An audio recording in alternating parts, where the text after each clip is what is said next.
Salut à toutes et à tous. Bienvenue dans votre flash d'infos quotidien, directement depuis le studio B de Corbeau, News Centrafrique. Aujourd'hui, on plonge dans un mystère qui a frappé le 8e arrondissement de Bangui, une histoire de flammes et de questions sans réponse. Pour décrypter ça avec nous, j'ai le plaisir d'accueillir notre excellente journaliste Viviane Beltungu. Bonjour Viviane. Bonjour Gisèle. Un plaisir d'être avec toi ce matin pour ce fait divers qui laisse vraiment perplexe. L'odeur de la fumée semble encore planer sur Bangui, même si l'incident remonte à quelques jours.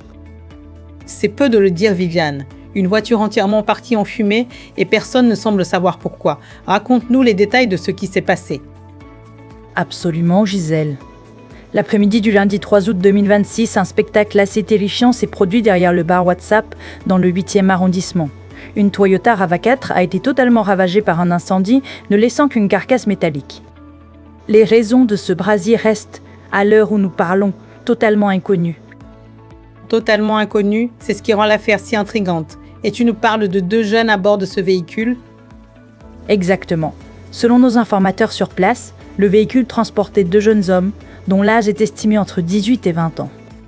L'incendie n'a pas éclaté sur l'avenue Bekwa, mais plutôt sur une voie parallèle, à une centaine de mètres de la sortie vers cette avenue, en direction du quartier sinistré. Le feu s'est propagé avec une rapidité déconcertante. Une rapidité qui n'a laissé aucune chance au véhicule, j'imagine. Ce n'est pas n'importe quelle voiture non plus, une Toyota RAV4, c'est un certain prix. Est-ce qu'on n'en sait plus sur ces jeunes ou sur le propriétaire du véhicule ? Hélas, Gisèle, c'est là que l'énigme s'épaissit. Pour l'instant, aucune information solide n'a pu identifier le propriétaire du RAV4. Et quant aux 2 jeunes à bord, leur lien avec le véhicule est tout aussi flou. Personne ne peut dire s'il leur appartenait, s'il était un prêt ou s'il l'utilisait sans permission. C'est un voile épais d'incertitude qui plane sur toute cette histoire. Un flou complet donc. Et comment ont réagi ces 2 jeunes ? Étaient-ils blessés ? Physiquement, non, ils semblaient indemnes. Mais le choc, lui, était bien là. Après l'incendie, ils ont été vus en larmes, près de l'épave calcinée. Autour d'eux, les habitants du quartier se sont rassemblés, observant la scène avec stupéfaction. C'est une image forte, des jeunes en pleurs devant une voiture en cendres, le mystère complet sur ce qui s'est vraiment passé. C'est ça, Gisèle. Les recherches sont toujours en cours pour tenter d'éclaircir les faits et de comprendre l'origine de ce sinistre. Mais à ce jour, aucune déclaration officielle n'a été faite sur cette affaire. Le silence des autorités ajoute une couche supplémentaire à l'incertitude.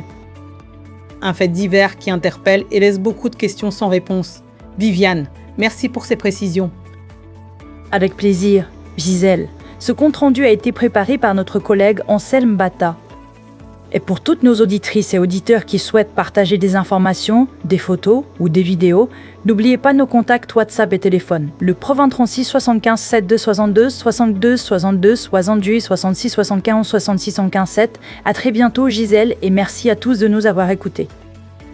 Merci Viviane Beltungu pour cette analyse toujours aussi pointue. Et vous, chers auditeurs, restez branchés sur Corbeau News Centrafrique pour toutes les informations. À demain.